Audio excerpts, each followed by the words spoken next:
gracias a todos y a todas por venir. El cariño y la recepción que está cogiendo la mala costumbre es realmente apabullante. La semana pasada pusimos la segunda edición en la calle y quería daros las gracias porque también la Feria del Libro ha sido realmente algo impresionante, ¿no? El contacto de Alana con los lectores y con las lectoras. Quería también dar las gracias a Lola, como siempre, por acogernos aquí, y quería dar las gracias muy especialmente a Elena Medel porque hay pocas personas tan generosas con el trabajo ajeno, ¿no? Cuando empezamos a trabajar en el libro, mandamos el Word a algunas personas y les pedimos una cita para que la novela vaya arropada, vaya con calor, y nos gustó tanto la lectura de Elena que decidimos ponerla como mensaje principal, y principalmente porque lo que hace Elena es sacar la novela del territorio del otro y llevarla al nosotros, ¿no? Su definición, que es un libro hermosísimo, cruel y redentor, sobre el camino que recorremos hasta convertirnos en quienes somos, en realidad resume la universalidad que tiene la novela, que es una novela que habla de todos nosotros, es una novela que habla de madurar, de encontrarnos a quienes somos y de combatir los armarios que todos tenemos, ¿no? Yo voy a decir simplemente 4 cosas que me parece que dialogan muy bien, porque es un sueño ver a 2 amigas, y porque me parece además que las maravillas y la mala costumbre podrían habitar perfectamente un mismo territorio literario, ¿no? Son novelas centradas en la visión de mujeres de clase obrera en un Madrid periférico, y creo que tienen muchos puntos en común. Tanto Elena como Alana son dos debuts, y las dos proceden de disciplinas que no son... Elena viene de la poesía, Alana viene de la poesía y del teatro. Las dos tenían un reto muy importante a la hora de escribir una novela, y una primera novela, y las dos han demostrado conocer perfectamente los engranajes, conocer las leyes, conocer las tensiones, la creación de personajes, y sobre todo cuidar muchísimo el lenguaje, ¿no?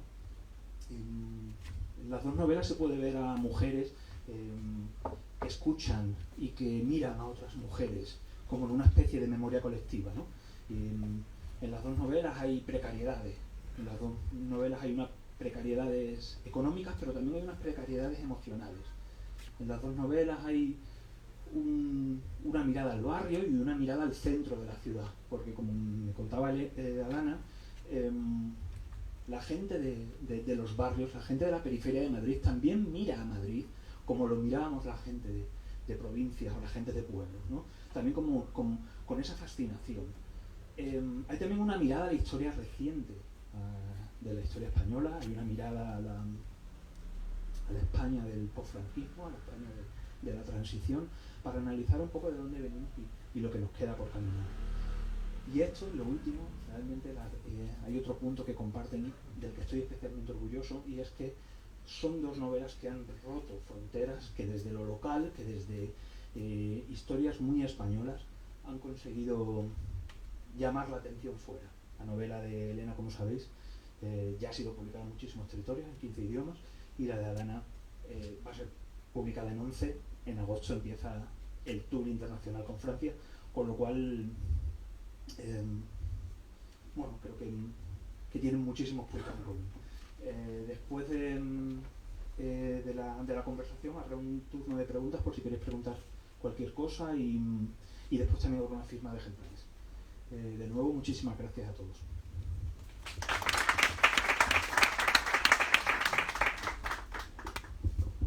Vámonos ya.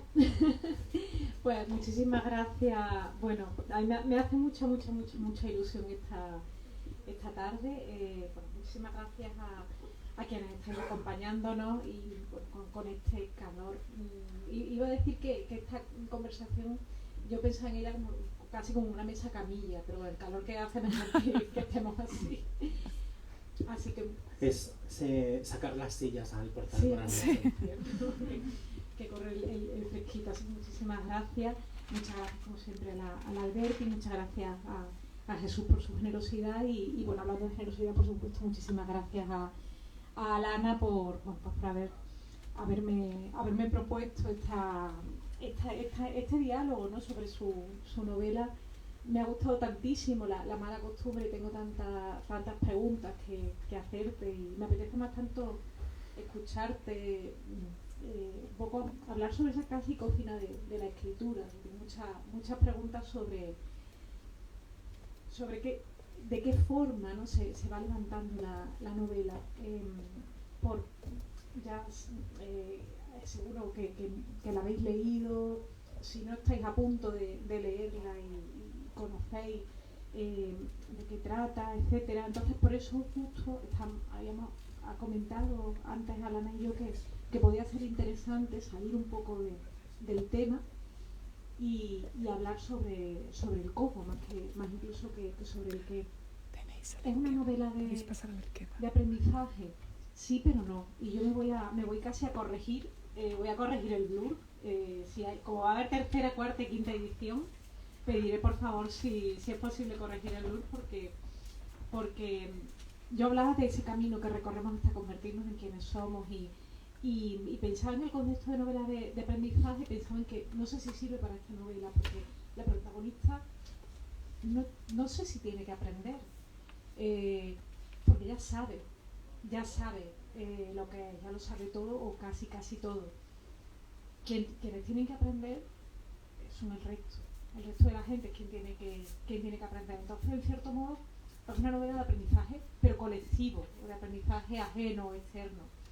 Me ha gustado mucho también esa posibilidad de ver la mala costumbre casi como un poema épico, porque además eso, creo que ahí confluyen las diferentes facetas de Alana. Pues se está hablando de usted, es una primera novela, un debut, pero ha habido mucho antes.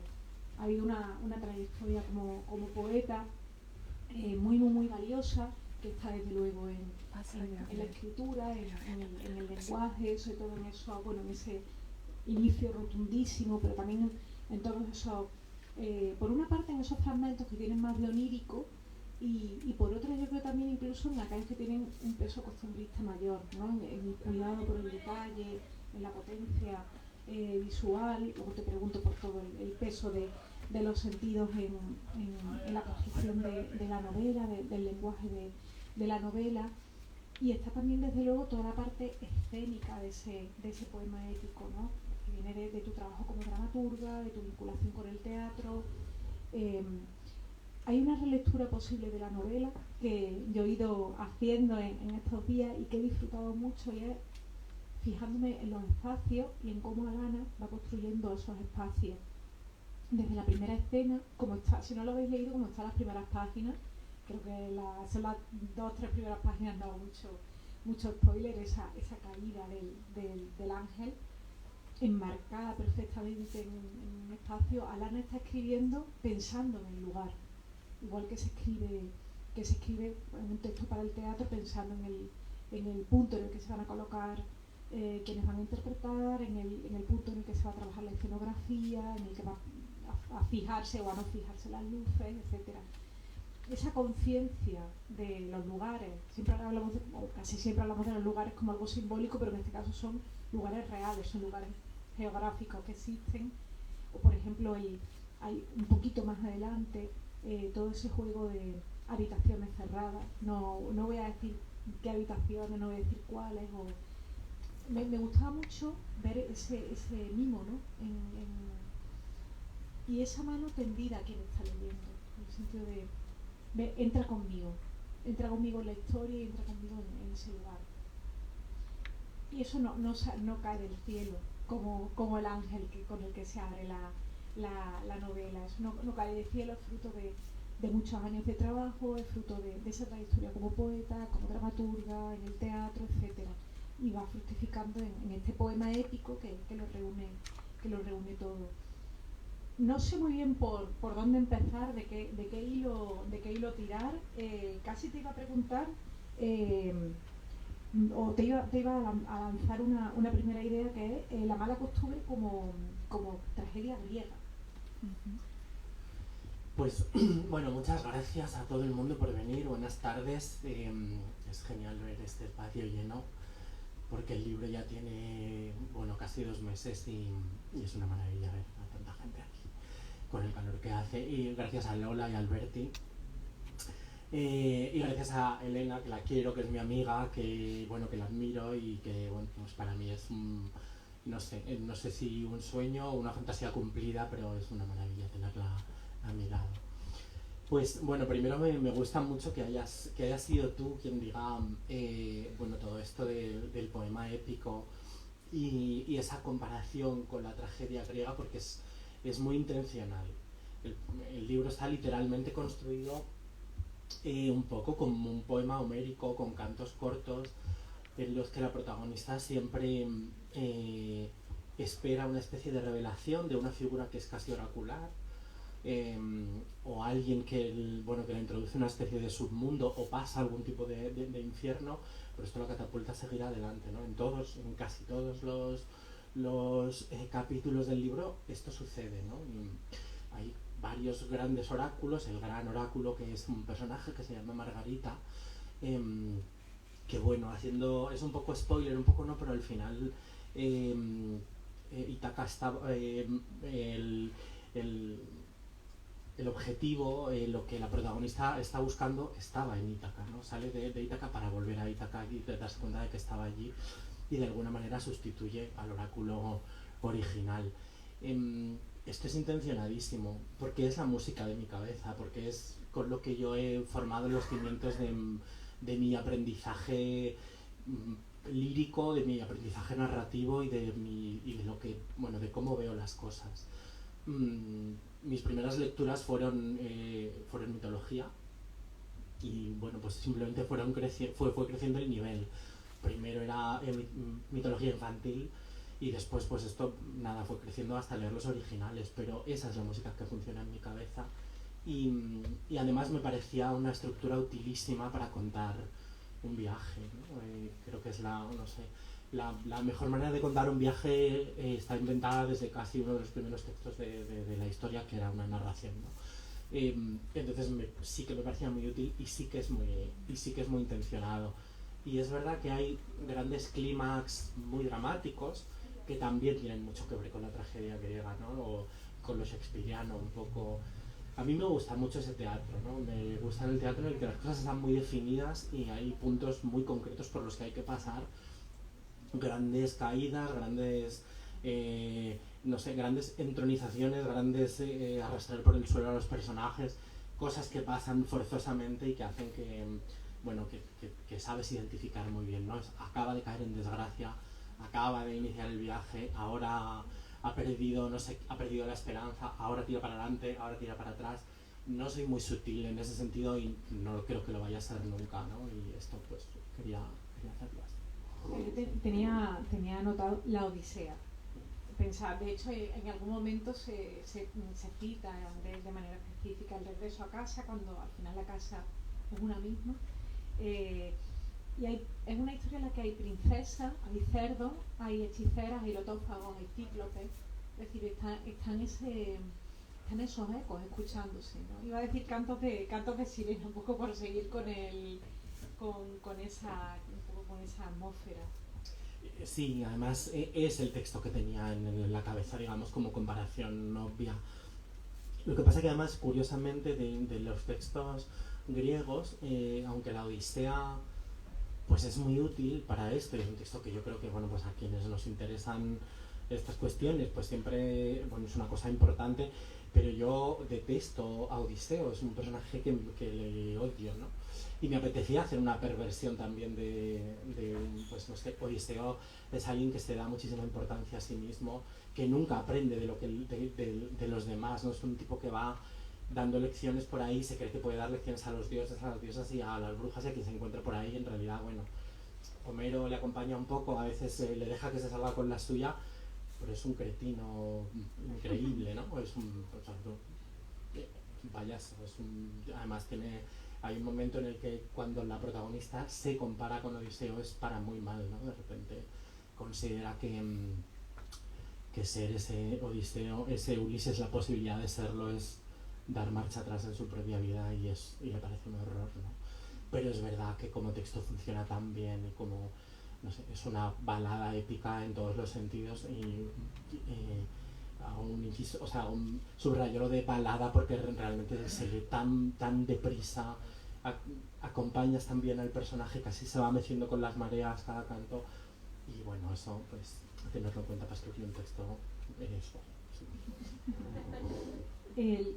A mí me parece que la mala costumbre, por lo menos yo la he leído y la he ido releyendo así, a mí me parece también que es una reivindicación de la ficción, del poder de la imaginación, de manera quizá a lo mejor más explícita en eso. Luego te pregunto por los diferentes mundos que se van encontrando en la novela, pero en esos pasajes que son más oníricos, que están entre el sueño y la pesadilla muchas veces, están abriendo ese mundo, esa posibilidad de imaginar, y esa reivindicación de la imaginación desde esos otros centros, ¿no? Jesús ha mencionado la periferia y yo pensaba en una idea que leí justo era una entrevista con Camila Sosa Villada, que yo creo que le hizo Clara Morales para el Infolibre, no recuerdo bien ahora mismo, y ella decía que en realidad no hablemos tanto de periferia como de muchos centros. La posibilidad de que existan otros centros que no son el centro, digamos, canónico, etcétera, pues la posibilidad de que la imaginación se desarrolle también en esos otros centros, ¿no? Como si desde esos otros centros solo se limitara la narración al testimonio, a la opción de escribir sobre lo que nos ocurre, escribiendo ficción. Yo creo que la mala costumbre es una celebración y una demostración de que se puede escribir ficción de altura formal inmensa, de ambición política también, desde esa conciencia de las circunstancias propias y también de esa ideología de las circunstancias propias. He querido un poco leer la novela así. Y yo te lo agradezco porque es así, parece, lo has dicho muy bien, has apuntado esa idea muy bien, que cuando se escribe desde la clase, sobre todo cuando esta clase es clase obrera o se escribe desde la precariedad, si además escribimos mujeres y si además llevamos un apellido sociopolítico, sea lo trans, lo racializado, lo que sea, parece que es como si tuviéramos la víscera en la garganta todo el tiempo y tuviéramos que contar lo que nos late inmediatamente y vomitar una cascada de sentimientos personales de nuestras vidas porque no tenemos la capacidad para imaginar o porque, bueno, no sé por qué, ¿no? Si siempre se nos achacan estas cosas. Bret Easton Ellis ahora acaba de publicar una novela que es alucinante y él mismo dice que, bueno, que viene a ser prácticamente su propia vida y que tiene un 60 o un 70% de realidad. Pero nadie se ha referido a esa novela como autoficción, como autobiografía, como autonada. Es una novela porque es Bret Easton Ellis y ya está. Y Bret Easton Ellis siempre escribe de sí mismo, literalmente, todo el tiempo, ¿no? En todo caso, incluso el personaje se llama Bret. Easton. No Bret solamente. Entonces, bueno, pues sí que hay andamiajes personales, claro que los hay. Bueno, pues porque yo creo que no tengo la capacidad para crear mundos, pues no sé, de ciencia ficción o cosas más complejas y porque me parece también que se puede hacer ficción desde un espacio material muy nuestro, muy mundano, ¿no? No hace falta irse a, no sé, crear ciudades de plata en el cielo, ¿no? Bueno, sí que bueno, esa idea de que siempre tenemos que andar contando, pues eso, justo lo que nos pasa o quiénes somos o quiénes son las personas que nos rodean, sin dar espacio a decir, no sé, a ser sospechosas pues no sé, de ficcionar mal pues me parece una cosa que se utiliza para empequeñecer nuestro trabajo. Yo no tengo ningún problema con la autoficción ni con la autobiografía ni nada de eso. Hay gente que hace cosas maravillosas con eso, pero no es el caso, ¿no? Efectivamente hay muchísima ficción, además hay mucha más ficción de la que aparece en el libro, ¿no? Ya me hubiera gustado a mí conocer a determinadas personas o no sé, o cruzarme con tanta bruja maravillosa, ¿no? Verdaderamente no ha sido así. pero te agradezco que hagas esa visión porque, bueno, porque tengo derecho a ficcionar, ¿no? Y esto, Camila Sosa Villada, ella dijo en una entrevista, creo que es la misma, que me indicaba su derecho a la ficción, ¿no? Pues yo hago mía esa frase también y además me indicó mi derecho a ser universal, ¿no? A que además mi historia, o sea, la historia que yo estoy proponiendo, la historia de una chica trans de clase obrera que se va por ahí a conocer el mundo, pues es universal, ¿no? Y sí, o se parece bastante más a lo universal que otras cosas que se toman como tal, que al final es pues literatura escrita por hombres de entre 50 y 60 años con una cátedra en alguna parte. Ese viaje, iba a decir viaje de la heroína, pero bueno, la novela es un poquito, a lo mejor no. Ese viaje que se propone yo creo que tiene un montón de matices, ¿no? Yo creo que un montón de lugares en los que sentarse y sentirse también incluida. Pensar, por ejemplo, en una parte potentísima de la novela, que para mí es la cuestión de la clase social y de la clase obrera, y que está además representada de muchas formas. Se parte de ese retrato del San Blas de los 80, y además conocemos después el San Blas de hace unos 10 años, con todos los cambios, en todos los sentidos que se ha vivido, la precariedad de los años posteriores a la crisis de 2008, la precariedad económica y laboral, pero también es la emocional, que estaba ya también en ese San Blas de los 80, lo que nos demuestra, o yo entiendo casi que no es una cuestión de generación o de fechas concretas, sino que es algo que tiene mucho más, que arraiga de una manera muy honda en la clase. Y partiendo de ahí, a mí ahí empiezo ya a asomarme ese juego de contraposiciones que tú vas proponiendo tan certeramente, ¿no? Está la figura del padre, por ejemplo pienso en ese fragmento sobre la huelga, el trabajo en la fábrica, etcétera, y por otra parte la figura de la madre, con ese trabajo fuera de casa, ese trabajo dentro de casa, etcétera.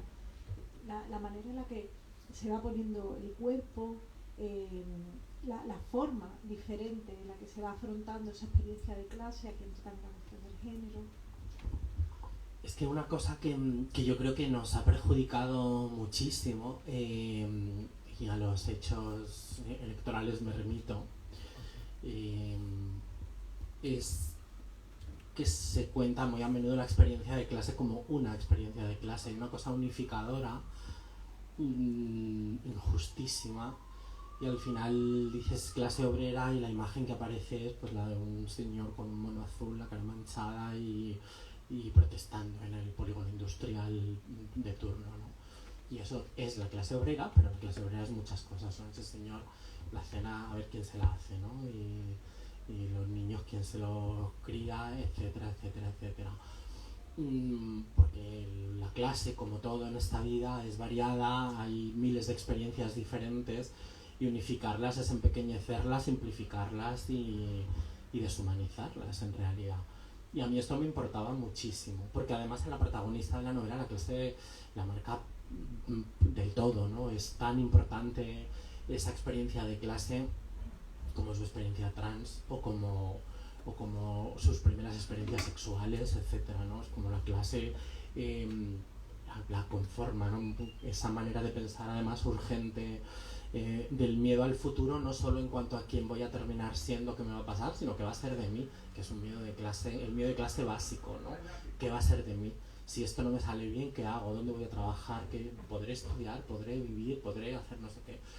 Las dudas que tiene la protagonista, que siempre un poco en la conversación que se ha dado sobre todo en medios se achacan a lo trans, y en realidad ella sobre lo trans no tiene casi ninguna duda, es decir, eso está bastante claro, lo que sí, tiene dudas de cómo lo va a llevar a cabo, ¿no? de cómo va a llegar a ser ella misma, pero todas las dudas son materiales, es un gran ¿qué va a ser de mí? Que yo creo que es la pregunta más universal, y quien no se la haya hecho de la gente que estáis aquí escuchando, pues en fin, pues eso, no hay nadie que va a ser de nosotras. Entonces, claro, era muy importante para mí reflexionar reflejar esto y porque además se hace mucho turismo de clase en la literatura, vamos a decir, presente, también en la pasada, y yo esto lo detesto, ¿no?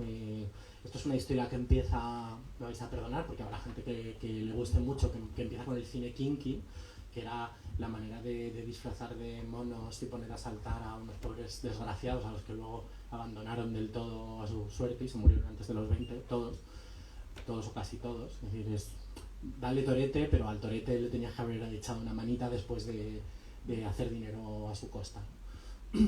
Y esto ha pasado todo el tiempo, ¿no? Lees libros, no sé, se me ocurren, hay excepciones muy buenas, el tuyo es uno, Las Maravillas es al fin un relato de mujeres de clase obrera en condiciones. Se me ocurre el libro de Fernando Mansilla, Canijo, que es decir, es contar las 3000 viviendas bien contadas.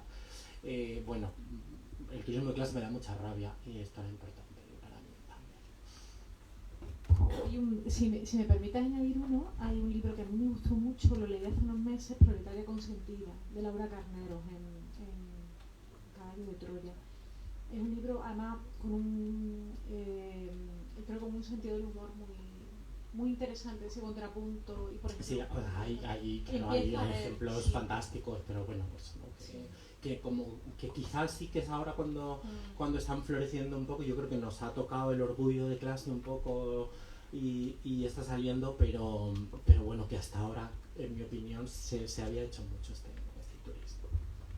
Tirando del hilo de la clase, hay un tema que yo creo que es un pilar central también de la mala costumbre, que es el de los cuidados.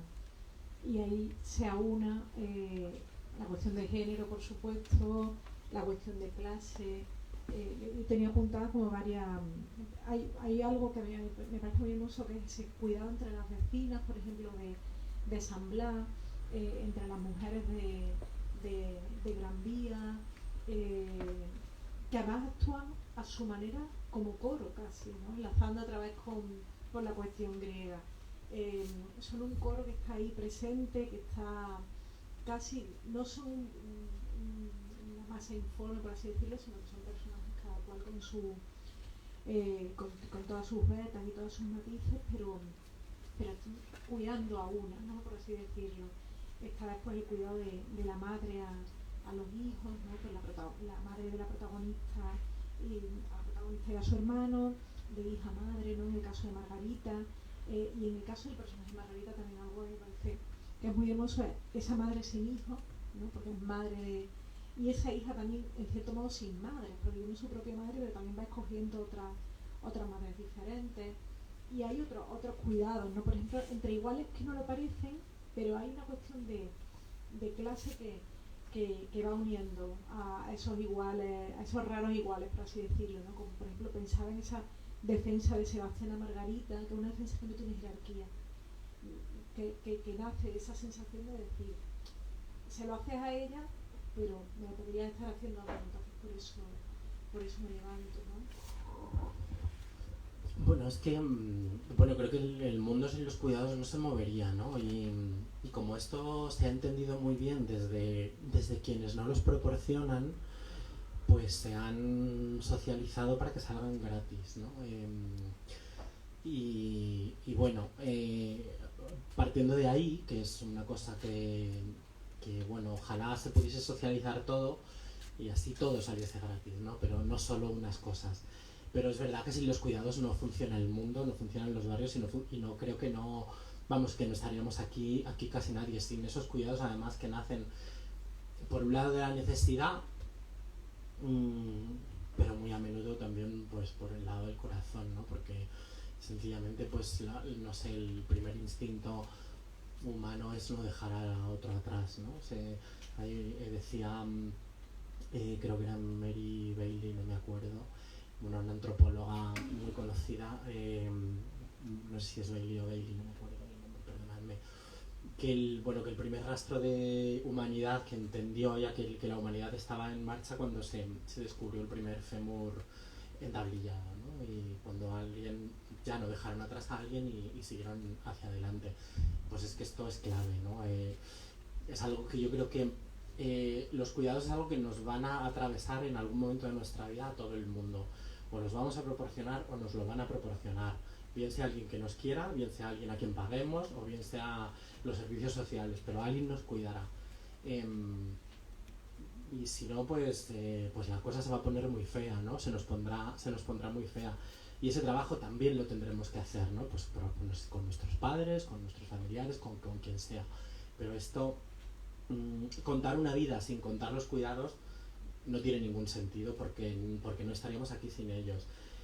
Lo que pasa es que también hay que contar pues, la brecha de género de los cuidados, ¿no? Es decir, como esas jerarquías de primero las mujeres y luego si acaso el hijo maricón, ¿no? Es como decir, va la cosa así, ¿no? El último en cuidar suele ser el hombre de la casa, sea quien sea. Y esto sucede incluso en familias muy bien intencionadas, ¿no? Es casi igual, es una especie de instinto patriarcal que se ha clavado ahí y que hay que contarlo. Y además suele ser un validador de género muy grande, ¿no? Hay un momento en el que Margarita, que es un personaje de la novela, que es una mujer mayor, que es trans, es acogida en el barrio en tanto que cuidadora, ¿no? Es decir, mira cómo cuida de su madre, ¿no? Eso de repente le da una especie de bautismo femenino, un poco de legitimación. ¿No? Y está además muy relacionado con el sometimiento. Y luego el cuidado de las tres mujeres que trabajan en la calle, de las tres moiras, pues es también el concepto de familia elegida, ¿no? De gente que justo ha carecido de todos los cuidados y entonces tiene que inventar sus cuidados y de repente los dispensan con una generosidad increíble, supongo que por haber carecido de ellos, ¿no? Son mujeres que tienen historias muy duras en las que nadie las ha cuidado nunca y se tienen que empezar a inventar esos cuidados y tienen que proporcionárselos entre ellas y forman un tejido de cuidados y de sororidad que es inigualable, ¿no? Es como parece que casi quien ha carecido de ellos inventa formas maravillosas de proporcionarlos, ¿no? Y es el ejemplo. Y esto sí que son cosas que yo he visto. Estos cuidados de estas mujeres, ¿no? Que no tenían a nadie y bueno, y los dispensan y los siguen dispensando con una generosidad alucinante. Justo esa presencia de esa familia elegida, yo tenía por ejemplo anotada, ¿no? esa presencia de las moiras, pero también por ejemplo Antonio el del bar, ¿no? Que ejerce también en cierto modo esa figura casi familiar. En muchas ocasiones está esa dicotomía en la ficción, ¿no? Elige una familia porque la familia propia falla, pero en esta novela no. La familia propia es un lugar, por una vez, ¿no? de amor y de bondad casi. Es un lugar seguro. Un lugar seguro para la protagonista, muchas veces con esa pausa, ¿no? De decir, bueno, este es mi sitio. Pero la protagonista sí que recibe esa sensación, ¿no? De decir, este es el lugar al que pertenezco. O sea, yo quería contar con eso, más que el concepto de la familia elegida, es un poco el concepto de ampliar la familia, ¿no? Una puede tener una familia de sangre, una familia biológica que la quiera mucho y que la proteja y que la adore, y aún así esa familia no tiene por qué saber o poder cubrir todas las necesidades que la necesita. Y no pasa nada, se puede fallar en eso sin traicionar a nadie, o se puede no comprender, ¿no? Que es una cosa que me parece que está muy sobrevalorada en el ámbito familiar, la comprensión.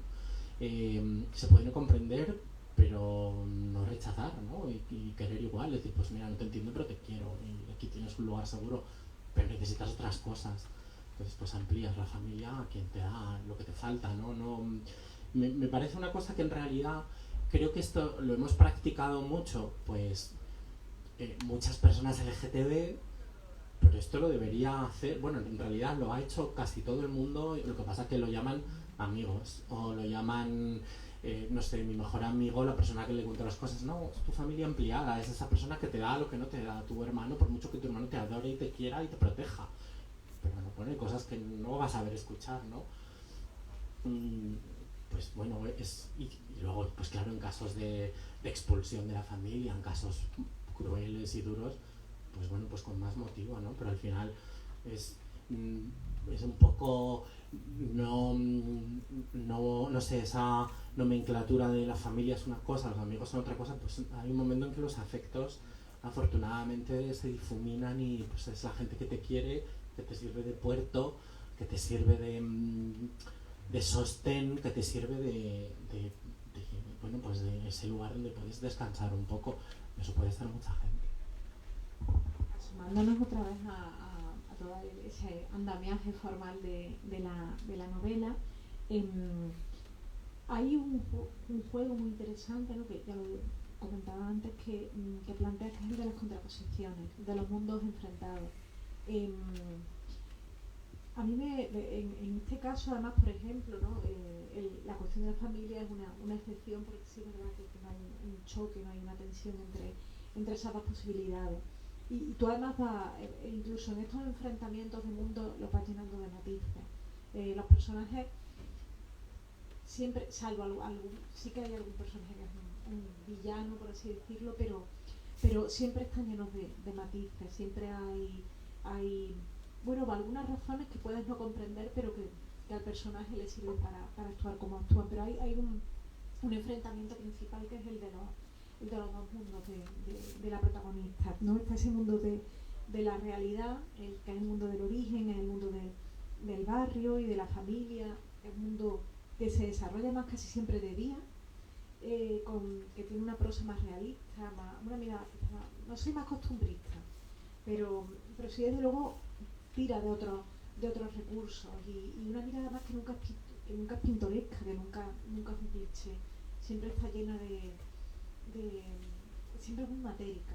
Y luego por otra parte está el mundo del deseo, de la aspiración, del sueño, de la noche, el centro de la ciudad representado en eso, y además esas largas caminatas casi de la protagonista, que es un mundo onírico, a veces sueño, a veces pesadilla, y que se escribe desde una prosa mucho más lírica.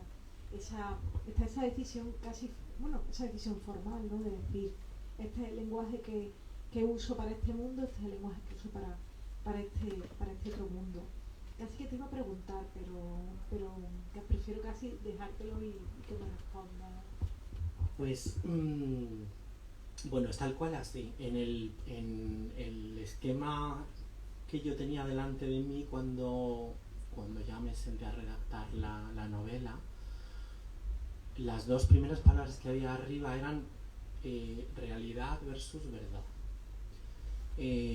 La realidad era pues eso, ese mundo diurno, material, bueno, pues en el que tiene que vivir, y la verdad era todo lo demás, y además me apetecía jugar con ese concepto en el que no realmente lo material tiene que ser lo verdadero, ¿no? Era un poco, la tercera palabra era, bueno, que era una pequeña frase, era el sueño de Endymion, ¿no? Que era como, por un lado, me gustaba imaginarme al personaje de Endymion pastoreando y haciendo sus labores diurnas de pastor de la Grecia arcaica, y de repente cuando cae en ese sueño que la luna le proporciona, ¿qué está soñando? ¿Qué está pasando? Pues bueno, está viviendo su historia de amor con la luna, ¿no? Es una cosa muy bonita. ¿Cómo vamos a contar eso, no? Me parecía, esos fueron ese juego de espejos, ¿no? De un lado del espejo, el otro lado del espejo, que además están los espejos muy presentes en la novela. Lo estructuran todo, efectivamente, como contraposiciones constantes, que son muy claras y poco sutiles, porque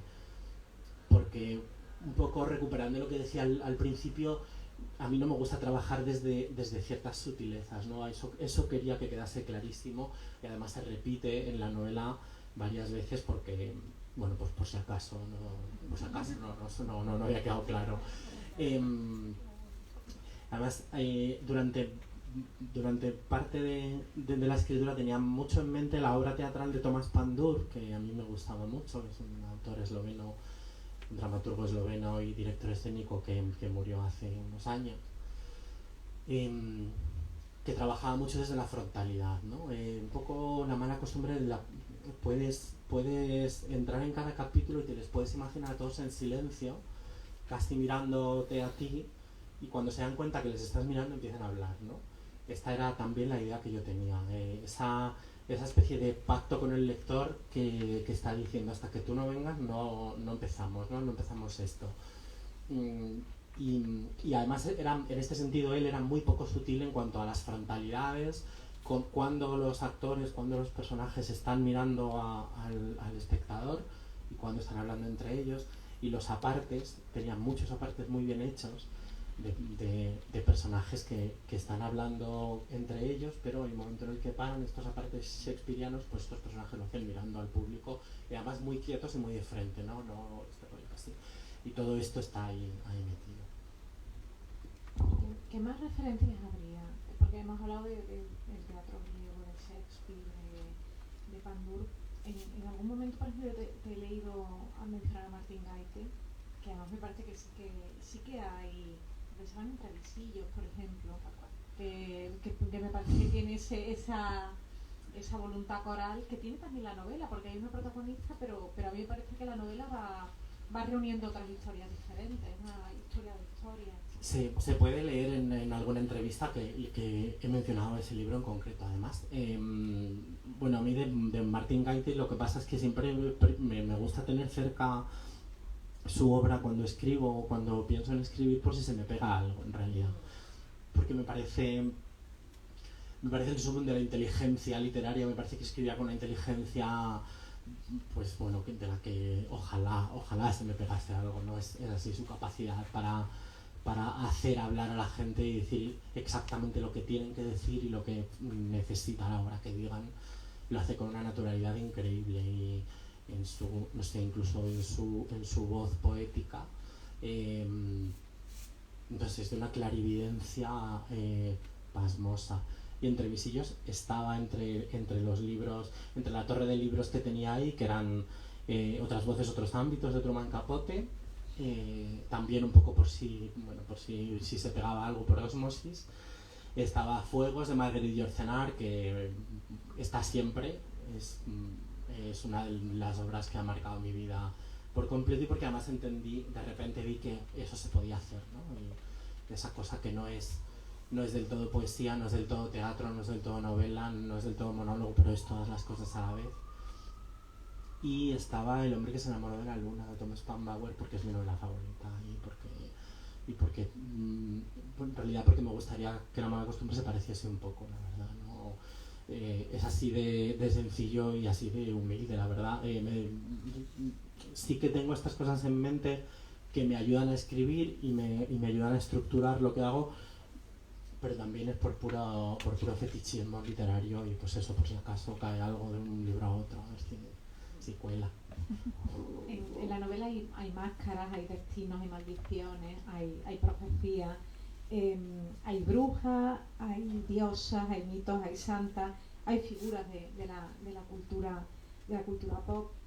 Está la voluntad de construir una mitología muy abierta y de ir tirando de su historia, de sus símbolos, de su excusa narrativa y darle quizá también significados nuevos. Una cosa que es consustancial a mi presencia en este mundo es el deseo constante de bajar a las santas de las hornacinas y que me hablen, ¿no? Y con las santas quiero decir, puede ser un póster de Madonna, puede ser Siuxi, puede ser La primavera de Botticelli, puede ser, bueno, pues cualquier icono que a mí me atrape los ojos y el corazón. Y esto es una cosa, esto de hacer hablar a las estatuas, esto me obsesionaba desde que era una cría. Y eso está ahí directamente. Eso, y creo que además eso lo voy a hacer siempre, ¿no? Justo con la analogía teatral que proponía antes, a mí me gustaría que una vez leída la novela una pudiese imaginarse a todas esas mujeres que aparecen, esos personajes que están muy definidos, ¿no? que son muy claros, quietas en hornacinas detrás de la protagonista, y cómo van bajando y van interviniendo, ¿no? Y cómo efectivamente de repente cambian el discurso o dicen algo inesperado o no se comportan como se debería de comportar esa primavera de Botticelli, que igual te la imaginas de una manera y te dice otra cosa. o esas brujas de cuento de repente son mucho más mundanas de lo que tú te creías, o esas heroínas de literatura, o no sé, etcétera, etcétera, etcétera. Es un hacer hablar a las estatuas, es un intentar traer al mundo a esas figuras que a mí me cautivaban, ¿no? Y es una cosa que todavía me pasa cuando miro cuadros o esculturas maravillosas, ¿no? Por un momento tengo 6 años, tengo muchas ganas de que el pasito y se pare todo el mundo y me digan algo, no sé, al oído, y estáis seguro también. Conocemos justo a la protagonista con tiene 6 años, y hay diferentes edades también en la novela. No me refiero a las diferentes edades en las que vamos encontrándonos con ella, sino que están representadas desde las mujeres más mayores, mujeres más jóvenes, de la misma edad, etcétera. Y es curioso como hay una complicidad muchísimo mayor entre la protagonista y por lo general las mujeres ya más mayores, que pueden ser referencias incluso ni siquiera maternales, aunque sí que esté ese amor maternal, pero sí que se saltan casi una generación que con quienes nacieron en el tiempo de la protagonista. Sí, me preguntaba Isaac Rosa en la presentación de Sevilla que por qué no hacía que la protagonista del libro fuese al colegio, ¿no? O qué es lo que le pasa en el colegio. Y es porque si hubiera contado eso, ya se hubiera convertido en otra novela de bullying LGTB, de cómo se meten con el mariquita, no sé qué, que acaba siendo una diva de musical, ¿no?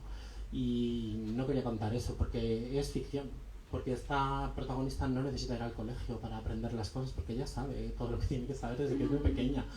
Y si no, es una de las demostraciones de que hay un pacto ficcional muy grande. Ni va al colegio ni tiene ninguna relación con ningún niño, ninguna niña de su edad. Solo se menciona a otro niño al que le pintan las uñas, su vecina, y ya está. Pero precisamente por eso, porque ensuciaría lo que quiero contar, creo que emborronaría un poco esa sensación también de cuento, de historia que tiene anclajes, bueno, pues no del todo terrenos o no todo el tiempo, y porque me parecía, la verdad, aburridísimo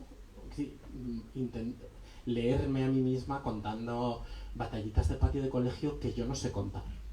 Y que me parece que habrían añadido 2 o 3 capítulos al libro de pura nada, o hubieran roto ese intento de magia que yo quería, que esa música concreta que tiene el libro, no las acciones de Manolito, de Pepito, meterse con la protagonista o otro niño, otra niña comprendiéndola, me parecía que no aportaban nada.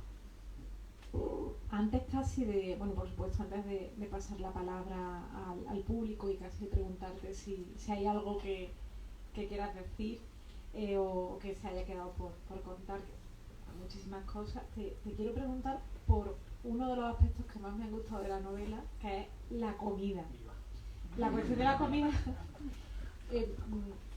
porque es algo que he hecho muchísimo de menos siempre en la ficción, que me pregunto, bueno, ¿de qué vive esta gente? ¿Cómo pagan el piso? Pero esta gente no come. Entonces, claro, porque en la vida tú pues, trabajas para comprar la comida, cocinas, comes o cocinan para ti, pero bueno, tienes que comer porque si no, pues no sigue la novela. Pero y en esta novela la comida es un refugio, ¿no? No hablo de un refugio psicológico, etcétera, sino una cuestión casi prusiana, ¿no? De conexión con la memoria, o con la memoria que se hereda, con la memoria que se va construyendo, ¿no? O casi como un lugar seguro, esa sensación de que comes rico y caliente para seguir viva, ¿no? Yo he apuntado dos momentos en los que tuve que parar y decir, voy a comer algo, que era el momento, que además es un momento triste realmente, pero la comida amortigua, por así decirlo, el de las judías verdes con patatas que la madre de la protagonista cocina para su vecina Luisa, y el de la comida que Eugenia prepara para el velatorio de Paula. En esos momentos, pero la comida está continuamente, la oferta de colacao, ¿no? Te prepara un colacao calentito.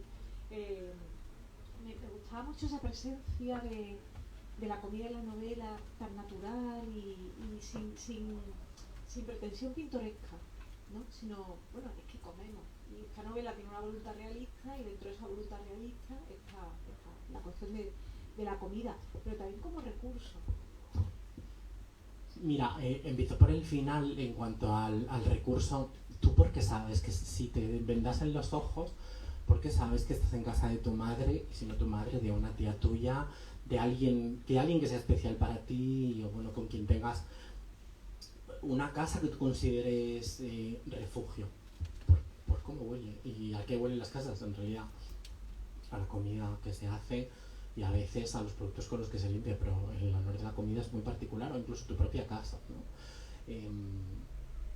Porque es muy reconfortante, porque cuando tú lees bueno, pues la descripción de un olor concreto, de algo que se está cocinando, inmediatamente creo que el cerebro de todo el mundo se activa y bueno, pues hay una, no sé, se activa una sinestesia y te sitúa, ¿no? Creo que la música y el olfato son como grandes catalizadores y grandes situadores cuando se cuentan cosas. Y después porque precisamente, justo lo que tú decías, es que comemos, ¿no? Hubo un crítico literario de cuyo nombre no quiero acordarme que criticaba el libro de una compañera, un libro estupendo, porque decía que se comía demasiado. No, perdón, mucho peor, que se cocinaba demasiado. Y como, claro, pues como mínimo 3 veces al día. Lo que pasa que tú no lo haces. Entonces a ti te lo ponen.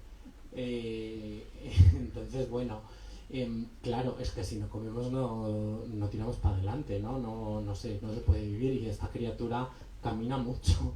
Esta criatura está todo el día andando, está todo el día haciendo cosas. La aplicación de pasos de la protagonista. Eso. Claro, efectivamente.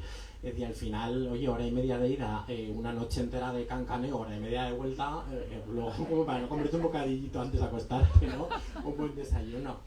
Y luego justo eso, que sí que en un momento dado, cuando una se encuentra mal o necesita un poco de refugio, quizá echarte una siesta oliendo lo que sale de la vía express, que pita, el guisito que se está haciendo, una cosa que dejas en el horno, o bueno, un aroma que se ha quedado, es algo muy reconfortante. Sabes que vas a vivir un día más por lo menos, ¿no? Tienes alimento asegurado. Y esta protagonista tiene muy pocas certezas.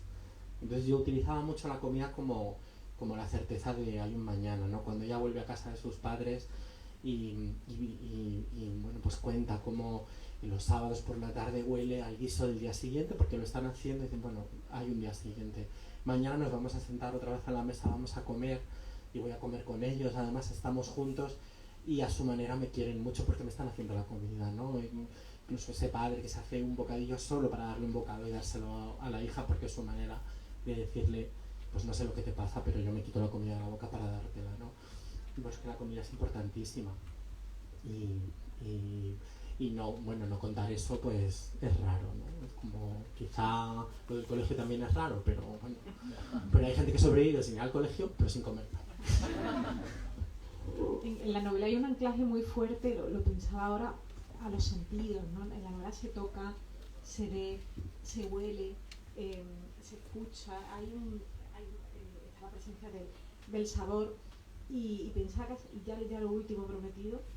Sí, ¿no? Es que nuestras vidas, toda situación en esta vida vista desde fuera tiene un punto de, bueno, creo que puede hacer reír a otra persona. Bueno, hay cosas que igual si te ríes es un poco sádico, pero bueno, no es el caso, ¿no? De las cosas de la novela en las que no hay que reírse, no hay ni una gota de humor, pero es importante porque al final, bueno, en una vida en la vida de esta criatura no todo es horroroso, ¿no? Y no todo es malo y también se ríen mucho y le hacen reír. Seguro que tengas alguna cuestión que si alguien tiene alguna pregunta. Nada, yo darte las gracias porque eres maravillosa y me lo he puesto muy fácil. Y nada, si queréis preguntar algo, pues... A las manos.